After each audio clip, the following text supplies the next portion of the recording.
Just very brief introduction. My name is David Murphy.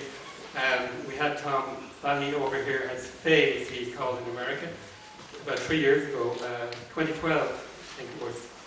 And we set up the Centre for the Divine Will, which is now operating in the counselling centre, which this ad refers to. That's the Women's Counselling Network, which we're asking for you to give your support to. And you can have a read of that little leaflet at your leisure. And there's a little leaflet that went around. If anybody wants to volunteer, it's on that as well. Again, any questions in relation to the counselling, you can put them to me. That baby picture in the middle of the picture was actually saved from abortion at the counselling centre in Berkeley Street.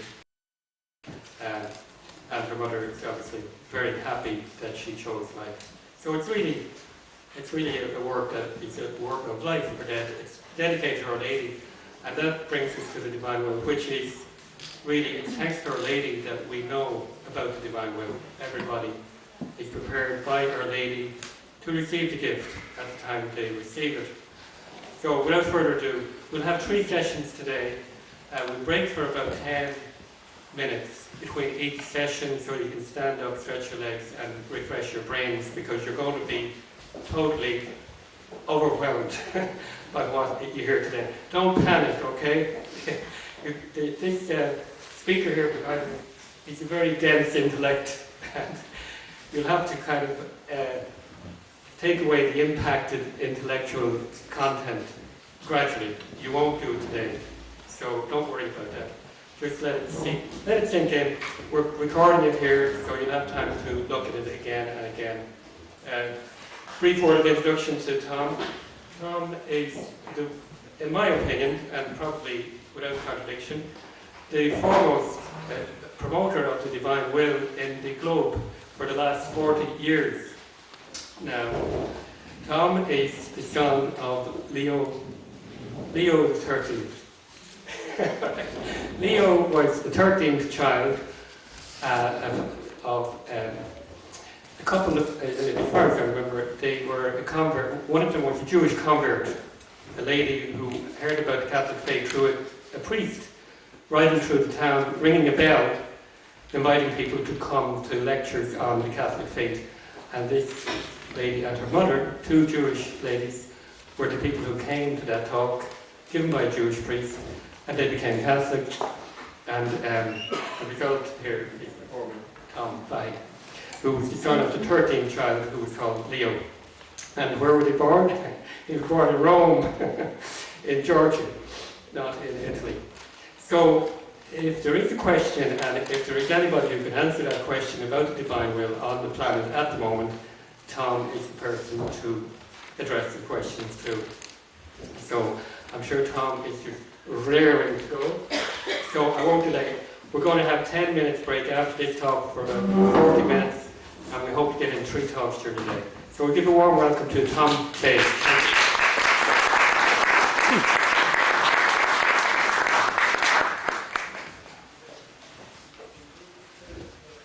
So, before I get going, there are some new people here who've never heard about Luisa Picaretta and living in the Divine Will as in heaven. Raise your hand so I get an idea how many of you are real new here. Okay, 1, 2. Okay, I'm glad it's not too many, because I've been involved in quite a long time, and I like to share with people things that I've learned, sometimes very recently, but I'm still learning every day. And I like to share things that I've learned that I'm more excited about. But my first talk, which more or less, 35 minutes, something like that. Then we'll take a break. And then I have 2 more talks to get today. Actually, the talk that I'm giving now, I could spend 6 or 7 hours on it. But I'm going to pick out just a few selections from the writings of Luisa to share with you. And the title of the talk is Divine Attributes and the Souls Who Live in the Divine Will, the connection between the two. First of all, you have to know a little bit about what living in the Divine Will is about. And I thought there might be several people who say they never heard of Louisa, but I was going to say, if you plan on going to heaven, which I think everyone here hopes to, everyone in heaven lives in the divine will. And when Jesus taught us the Our Father prayer, he asked that his Father's kingdom would come. And right after that, immediately after that, he says, thy will be done on earth. And then he continues, as in heaven. In order for the will of God to be done on earth as in heaven, the Father's will has to be given back to us as it was given to Adam in the creation of the human race. The Father knew that the things that he wanted for mankind would never be able to stick with us unless he also gave us his own will to maintain them in the right order of things. Now in heaven, I'm going to try using this blue marker here, and I hope it works.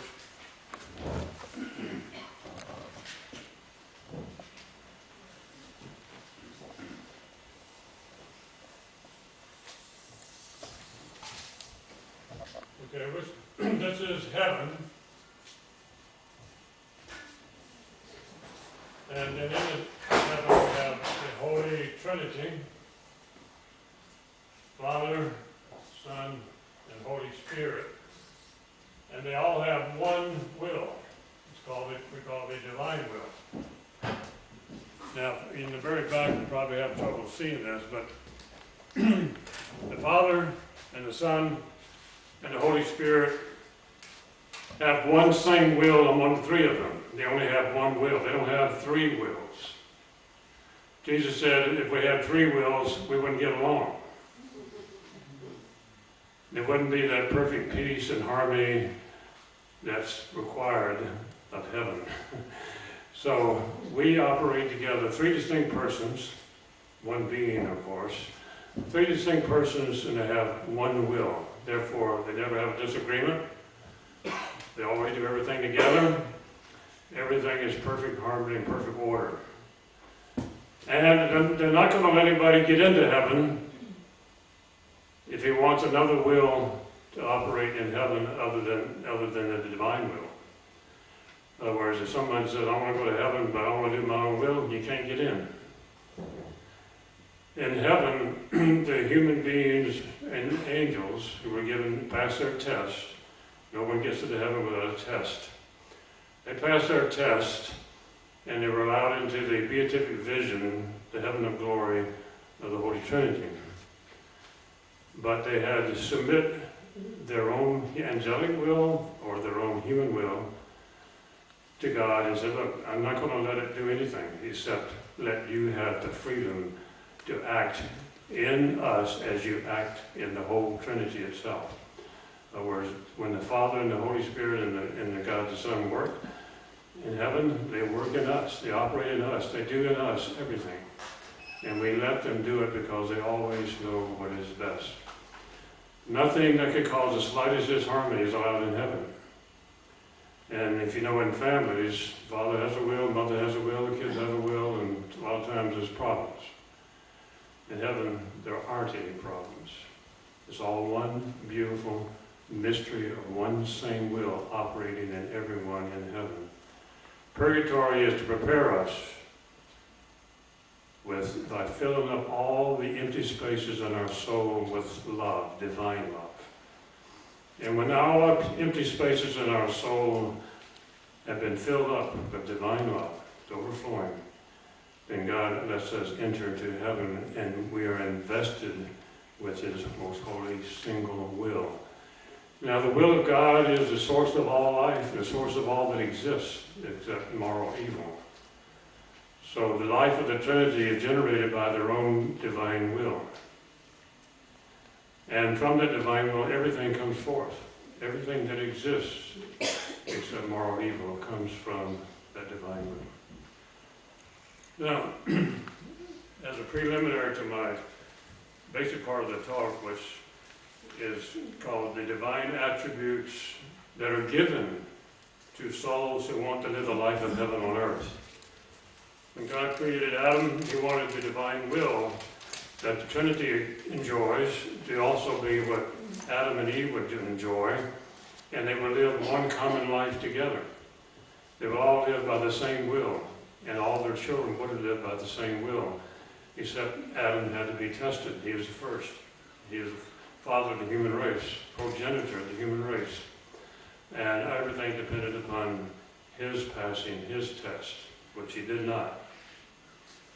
So for the past many thousands of years, and not more, we have experienced what it means to be separated from that unity and harmony and joy and delight of that divine will which reigns among the three divine persons. I have a couple of things I'd like to share with you. In redemption, when I read these extracts of Louisa's writing, most all of them are Jesus is teaching Louisa Picaretta. And I'm not going to explain a lot about her. Those who are brand new, who can talk to me or some other persons learn more about who she is. But she was the one chosen. Mary was chosen to be the mother of the Redeemer and co-redemptrix. But then, before he died, Jesus taught us a prayer, the Lord's Prayer. And because it was the prayer that was most important to him, other than, of course, the Holy Mass, but as far as a prayer petition, he wanted us to pray for the thing that most interested him. And the thing that most interested Jesus was for the divine will to reign on earth the same way it reigns in heaven. And we had to pray that prayer for 2,000 years. And just before the 2,000 years is up, God brought into the world what he calls the second virgin. Her name is Louisa Picaretta, the second virgin, who would be the one that God chose to introduce the reign of the divine will on earth as it is in heaven. And she would be the first to do the will of God on earth as it is in heaven, since our Blessed Mother, who was conceived with this great gift. So Adam and Eve had the gift in the beginning, and they lost it for all of us. Mary was chosen to be the mother of God. In order to be the mother of God, she had to possess the divine fecundity to be the mother of a God. And she was given that gift at her Immaculate Conception. And when she ascended to heaven, there was no one on earth doing the will of God as is done in heaven. Because in heaven it is possessed, it is loved, and it is lived. And no one has had that privilege until Louisa was given this gift at the age of 24 by 1889. She became the first human, since Adam and Eve except for Mary, to re-enter the kingdom that Adam had rejected by his own will, by disobedience. But Jesus says that in redemption, I spoke, but since I did not speak about the kingdom of my will, except in the Lord's Prayer when he mentioned the Father's kingdom, which contains, he says, the kingdom of my divine will contains infinite knowledge and boundless blessings. He says, when I spoke about redemption, I did not have a vast subject to explain with many words, because everything I taught was limited. And I only needed a few words to make it known, that is redemption. But to make my will known, I need much more. My daughter speaks to Louisa, the history of my will is extremely long. It encloses an eternity, and no beginning and no end. So that as much as I speak, that is to Louisa, he spoke to her for 40 years directly on this subject, I always have something more to say. This is why I am now saying, oh, so much more than I did with redemption. And since my will is more important than anything else, since my will is more important than anything else, it contains more knowledge, light, greatness, and mightier wonders. And so more words are needed.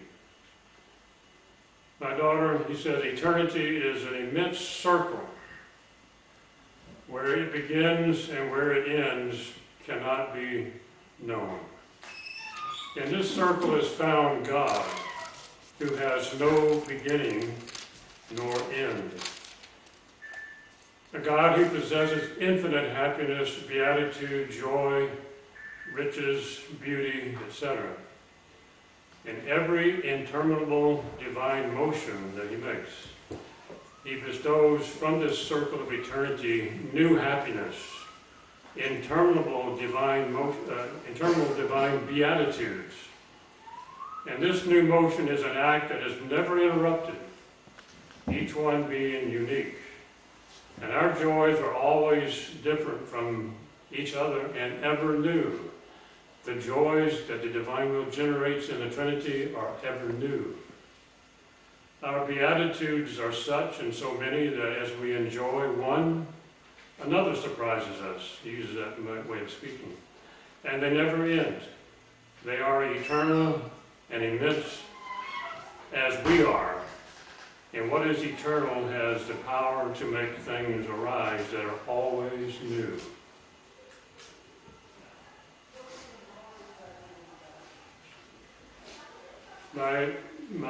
Moreover, my being is always in act.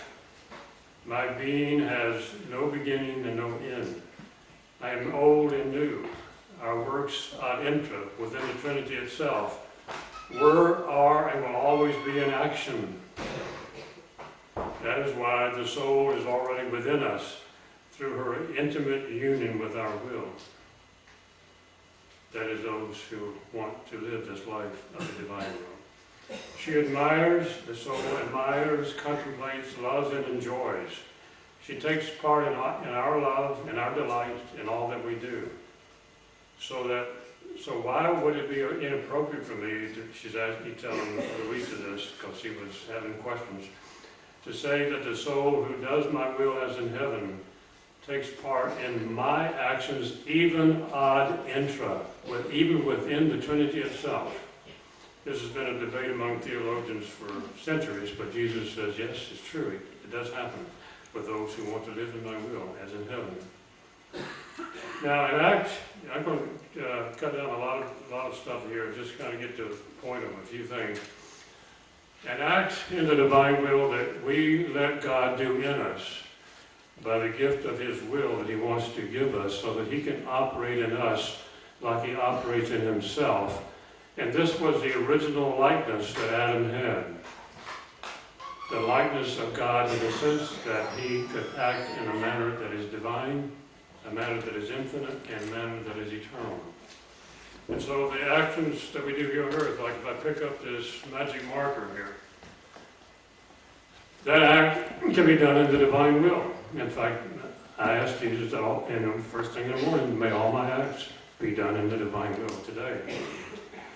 And that act is immediately transformed. It's transformed from human to a divine act.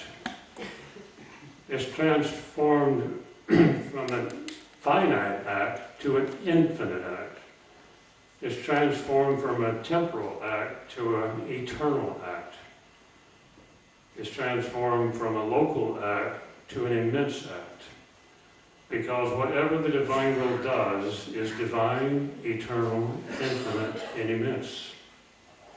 And the acts that he does in us, and the acts that he did in Adam and Eve in the beginning, and the acts he did in Mary were all that way. Their acts were eternal, they were divine, they were infinite, and they were immense. Because it was an act of God that they freely let him do inside of them. God wants to set his kingdom up inside of our soul. He wants to set it inside of our little human will. And he wants our will to be fused with his. But he wants to operate freely in us as he did in his own humanity. And that is the purpose of our talks today, is to let you know of the great news, the great, great, great news that the Father's kingdom has come in souls. It's already begun. It's spreading everywhere. The current situation in the church, at the time that we're speaking now more or less, is that the church-appointed theologians have been 6 appointed by the church, and there have been others that weren't appointed. But the 6 appointed theologians of the church over a period of time have all given their blessing to these writings. And there were 2 of them that were appointed back in 2005, and it took 5 years, and one of them was a real tough guy. The other one was a little bit easier to get along with. But the tough guy kept hanging in there, and finally the prefect of the Congregation of the Saints said, look, you've got another 6 weeks, and that's it. Make up your mind. So about 4.5 weeks after that 6-week limit on how much time we had left, very interesting thing happened. I just happened to be there in Rome at the same time. I didn't even know what was going on, but I walked out of St. Peter's and turned to the right, went down some steps, and out of the corner of my eye, I saw some workers with a lift, and they were lifting up something that looked like it might have been a statue into a niche. And what it was, I found out later that they were installing in the last niche on the left side, if you face St. Peter straight on, back sort of in the corner area on the left side, they were installing an 18-foot statue of Saint, in Italian, Annibale di Francia, in English, Hannibal di Francia. Well, he was the censor of her writings. He was the founder of a religious order for priests, the Rogationist Fathers of the Sacred Heart of Jesus. But he met Louisa in 1910 and became very, very closely involved with her life. And he was appointed to be the censor of her writings. And he gave, until he died, he gave an imprimatur to all the writings that he had studied up until that time. The Nihil Obstat, and then his bishop gave the imprimatur. But anyway, none of the 6, only 2 of the 6 actually had studied all of her writings. And those 2 gave their positive, because the tough one, the hard-nosed, that's what I hear anyway, the hard-nosed theologian, he was kind of hanging in there. But when all of this got into the news about St. Hannibal, right at the time that he was making his final decisions, I guess he said, well, if a canonized saint will bless these writings so well, maybe I better go along. I'm just guessing what he was thinking about. But anyway, he did. And he gave a positive opinion, and so everything's been going quite well since then. Currently, there's a team of philologists, I think is the word, who are studying, comparing the writings of Louisa with current Italian to be sure that what we say, or what they say in Italian today, meant the same to her when she wrote them back in the late, started in 1899, so when she started putting everything down on paper under obedience to her confessor. So they're working on what they call what is the right word? The critical version. What's that? The critical version. I didn't hear that word. Anyway, the official version of Louisa's writings, there's a word for it, it just slipped my mind right now. The manuscript or critical version? Critical version? Okay. I'm partly deaf, and I'm also not used to various Irish ways of speaking. So anyway, the official version is being worked on right now. And this is a typical edition, and then there's Critical, C-R-I-T-I-C. critical. There you go. I got you now. Yeah, the critical edition is being worked on at this moment, and so they're making pretty good progress. But it's a big effort. So one of these days we'll have the official version. In the meantime, we have some people have copies of unofficial. I was given the unofficial, all 36 volumes back in 2002, and I've been fortunate enough to be able to read Italian. I can't speak it, but I can read it, particularly when it comes to Louisa.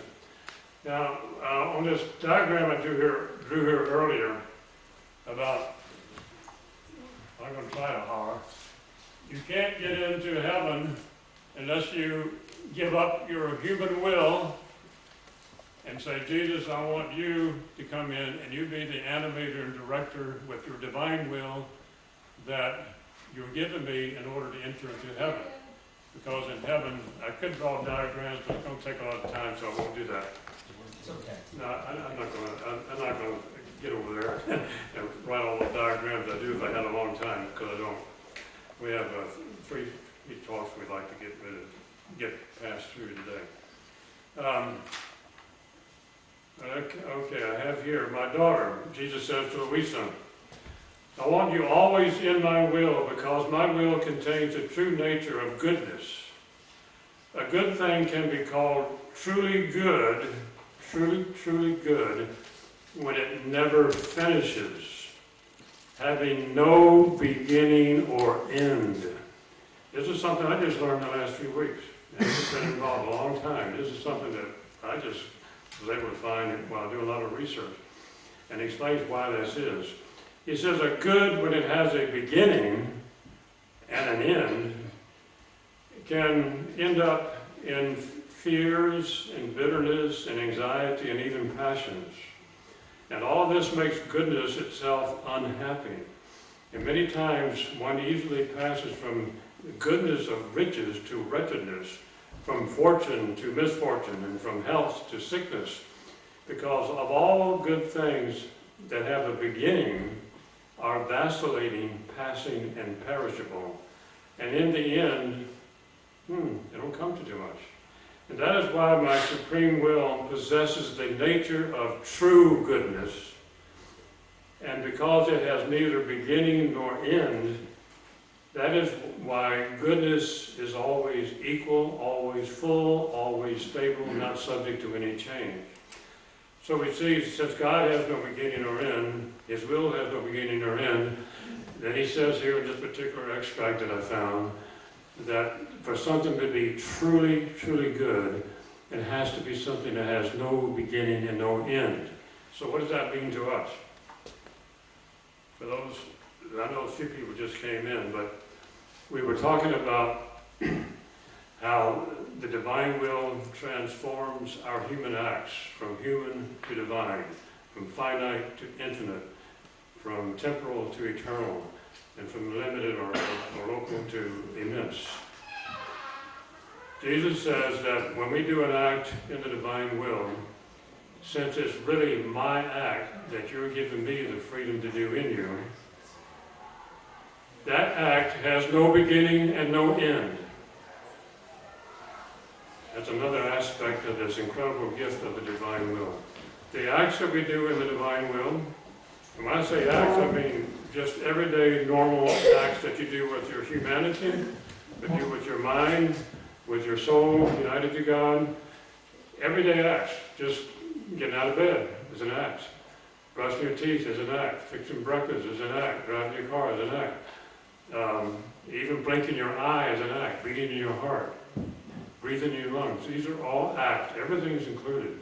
He said, I want all aspects of human life to be completely transformed into divine, infinite, and eternal acts with this great gift of the divine will. I've saved it until this time to make this known. The church has never really understood what the original state of Adam was. And that's proven by what they said at the Council of Trent. And there's been no change since then, except God is telling us now what this original state was. The Council of Trent says, look, we don't know. We don't know what the original state of man is. But we can say this much, and you can count on this, that he had some type of sanctifying grace, that he had the promise of immortality if he were faithful. And he probably had the gift of infused knowledge. And he also spoke about impassibility, where we wouldn't get sick, and other certain qualities that the church says these are acceptable to believe. But we really don't know the original state of Adam. It wasn't until Louisa, a Dominican third order, by the way, who God explained to us the original state of Adam. He kept it secret.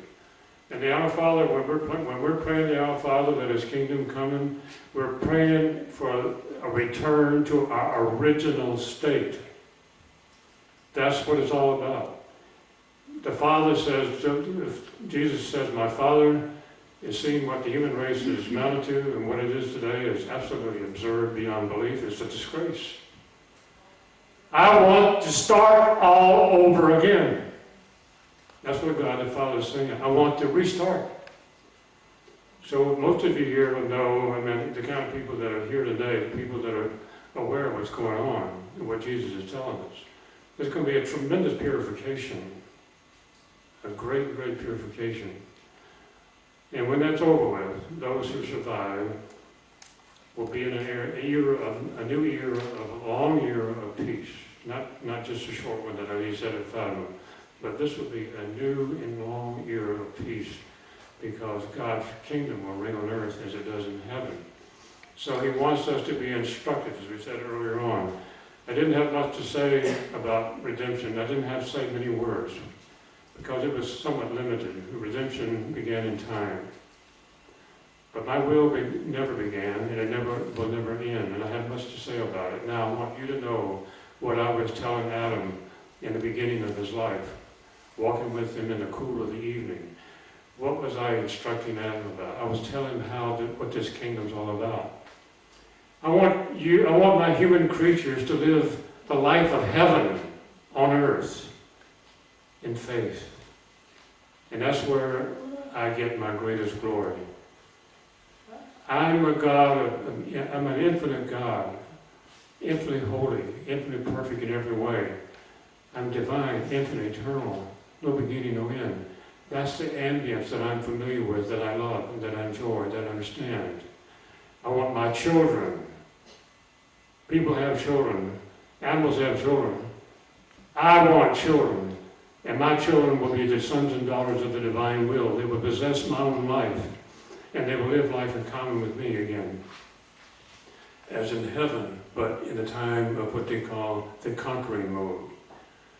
Those who are in the conquering mode here on earth, they're the ones that give me the glory. The real glory that I always wanted from my human race. In heaven, they enjoy the life of heaven, but they've already finished the conquering mode. But we have the same will operating both in heaven and souls in heaven, and the same will operating in souls on earth. That's what I want, and that's what I will have. It's been decreed infallibly in eternity, and no one can stop it. It will be.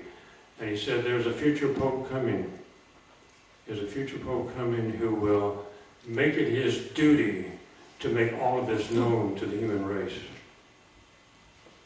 And it's funny, just a couple of weeks ago, Pope Francis, I don't have any idea what he read or how he got this idea or what made him say it, but he was giving a talk the day before he left to go to Cuba. And he said, and in that talk, in that homily or whatever it was, he called the human race back to its original state. I'm calling you back to your original state. Now, I have no idea what motivated him to say that. He may never heard of Louisa, I don't know. On the other hand, he might have, I don't know. But anyway, when the Roman pontiff uses those kind of words and fits in with what Jesus said, we don't know if it'll be this Pope or a future Pope, but he said the Pope would make it his duty to make this stuff known to the human race.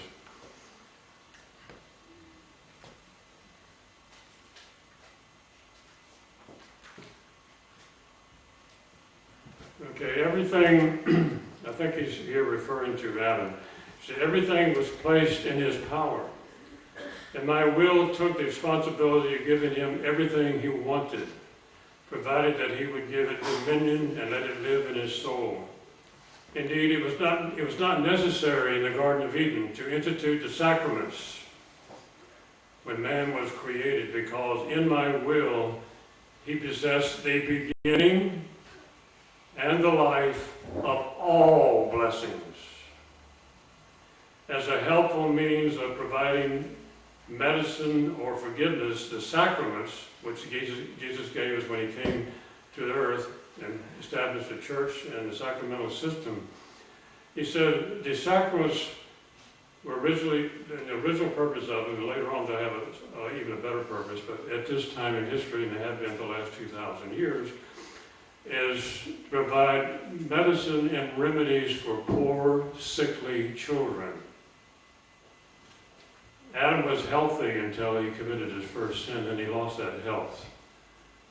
and also lost it for all of us. I'm talking about health, spiritually and physically. And he said the sacraments that I gave were to help us with medicine and remedies for problems that we have as a result of original sin. But he says in the future we will have the sacraments, but he says they will take on a new aspect, and they will be able to fully give all that they're capable of giving, which they're not now. And there will be festivities among the children. Festivities rather than just medicine for sickly children. There'll be festivities for healthy children who have regained their health by returning to the original state of Adam. Now,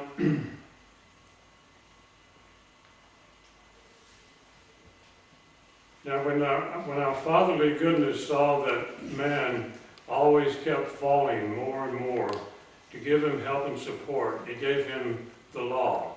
So after Adam's sin, he says for quite a while, the residuals of what he had learned from me were passed on to his children, but he didn't talk to them about actually living in the divine will, because he cried and cried for the rest of his life over what he had done and what he had lost. He lived to be 930 years, and almost all of that was weeping over what he had done to the human race and to God's glory. But he did pass on enough order and enough truth to where up until about the days of Noah, everyone believed in the same God and had the same language, and they acted accordingly. There's a reasonable amount of order then, but it all started falling into disorder around the time that Noah was born. Not his fault or anything, but around that time of his birth and all, people started just doing their own thing like they're doing today. Anything they wanted to do, just did it. Care less about what God thought about the matter. So when Noah was 500 years old, God told him to start building the ark. And you know the rest of the story. Well, we're in days like that, only they're worse today. We're in days where everybody's doing their own thing, could care less what God wants. And it's far worse now than it was in the days of Noah.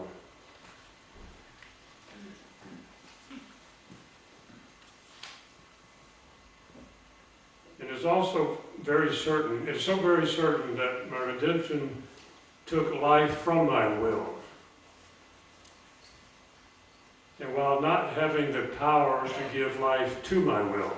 So he's showing that the reign of the divine will is far greater than just the reign of redemption on its own without being involved in the divine will. Redemption brings us into the new era, and with the divine will once again reign in souls like it does in heaven. But it was the divine will that caused redemption, not the other way around. And that's one thing we have to always take into consideration when we're considering all these points, is that the divine will is the supreme ultimate cause of everything that is good, true, and beautiful. So if anything is good, true, or beautiful, it began in the divine will. The only thing that doesn't begin is moral evil that we choose to do on our own. And so it's the source of everything, source of every blessing, every good, everything that's holy, everything that's right and good order. It all comes from the divine will. All right. Now, this section here is called the divine attributes given to souls in the divine will. That is, souls who want to live this new life of living in the divine will. And that would probably come up in some of the questions, how do you get started? Most people here probably have already learned that. But anyway, here are some of the attributes that I wrote down that I found that Jesus referred to them throughout the writings. These are the beauty of God, happiness, joy, delight, wisdom, power, divine sanctity. Jesus says, what I'm talking about here is not human sanctity like the saints enjoyed up until our time.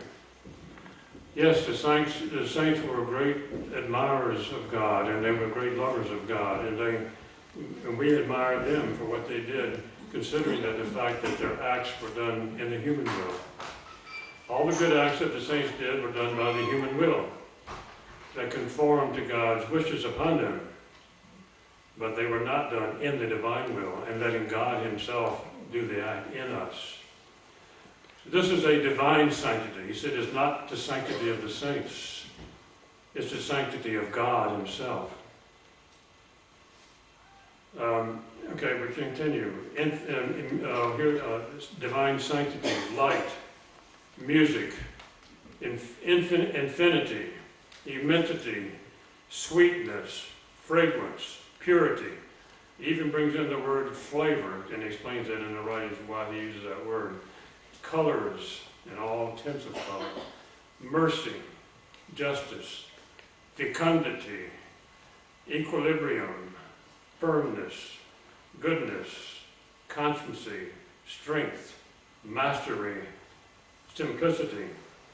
These are some of the divine attributes. Some of them we can never relate to because we couldn't understand them. But anyway, these we can understand to a certain degree, and he wants those who live in his will to start acquiring these attributes as part of their life in the divine will, because the divine will is a generator of all of these attributes. The Holy Trinity wanted to enjoy their work of creating man, to see him happy with their own happiness. He wanted to see man embellished with their own divine beauty. He wanted them to be rich in a spiritual sense, rich with their own richness. And more so, since it was their will for them to remain close to their creature. In the writings of Louisa, always refers to human beings as the creature or the creatures. Other things like the trees, the dogs, and the plants, he calls created things. But he speaks to us about us as his creature.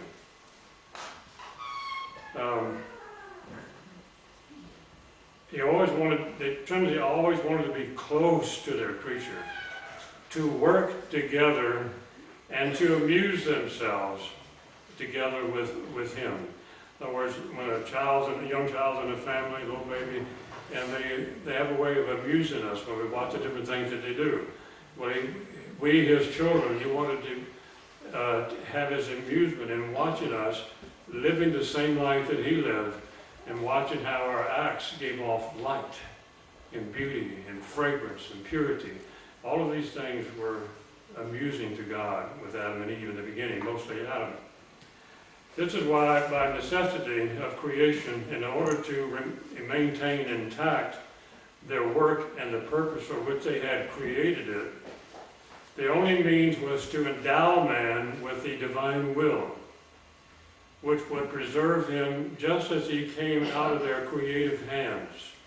He would enjoy all of the creature Adam would enjoy all of God's goods, and they, the Trinity, were to enjoy being with Adam, living with Adam, and doing things together, because Adam was happy in this state.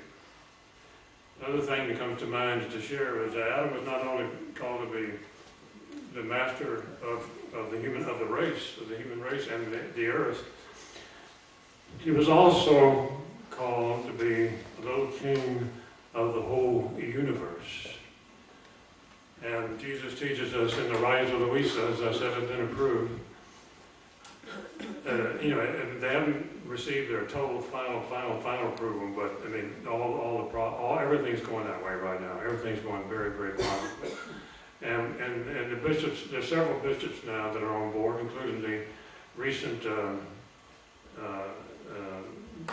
head of the Congregation of the Saints, Cardinal Martinez. In fact, he gave a talk last spring when this lady here was over there with us. Remember when you were in Colorado last spring? Yeah. Cardinal Martins, I think he's from Portugal. And he wrote the foreword to a biography of Louisa that's now in print in 3 languages, and I'm sure they're going for more languages: Italian, Spanish, and English. Okay, I forgot where I was on this, so I'm getting back in order here. Oh yeah, Adam's soul was bilocated to the whole universe. Adam's soul was bilocated everywhere. When he entered into the divine will, his soul was diffused everywhere in God where things are created. And so he was with God in the Father's galaxies and our own galaxy, the Milky Way, and our own solar system, and everything else that's in it. His soul was with God, acting with God as his constant companion. They were working together because the same will that was operating in Adam's soul was operating in God. And whatever God was doing, Adam was doing with him. Jesus says this is by far and above all things the greatest of all gifts that a God can give. And I cannot give a greater gift in the future.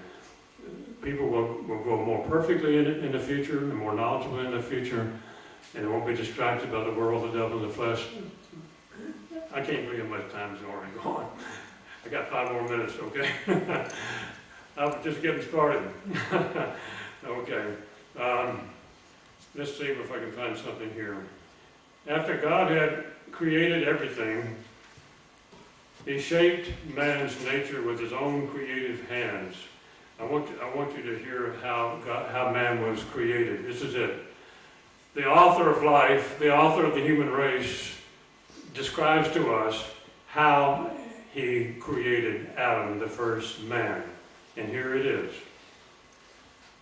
After God had created the universe, he shaped man's nature with his own creative hands. And as he formed his bones, stretched out his nerves, and shaped his heart, he concentrated his love at the same time. And after he had clothed him with flesh, sculpting him like the most beautiful statue that no artist could ever make than God. God looked at him and loved him so much, and this is even before he breathed life into him. God looked at him and loved him so much that he was unable to contain his love. God wasn't able to contain his love. And his love overflowed. He breathed upon this beautiful statue and infused life in him. But God was not content.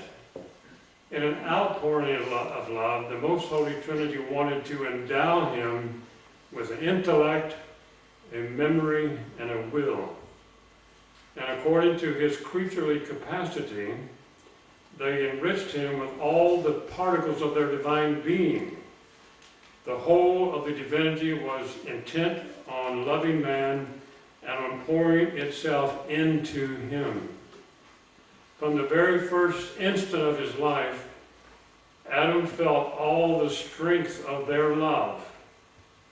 And from the depth of his heart, he expressed his love for his Creator with his own voice, with his first words. And his first words were, "I love you, my God, my Father, the author of my life." Oh, how happy the Holy Trinity felt when they heard the works of their hands, the statue that they had made, alive, speaking, and loving them, and with perfect love. The reflection of their own love came out of him. And this love had not been tainted by his own human will. And so his love was perfect because he possessed the fullness of their love. And until then, not one of all the things that God had created had said to him that it loved him. Now when the Trinity heard that man loved them, their joy and delight was so great that as the fulfillment of their festivity, they crowned him king of the whole universe and the most beautiful jewel of their creative hands. How beautiful man was in the first days of his creation. He was the Trinity's reflection, and his reflections made him so beautiful that he enraptured their love, and they made him perfect in all of his acts. They made him perfect in all of his acts. Perfect was the glory that he gave to his Creator, perfect his adoration, perfect his love, and perfect his works.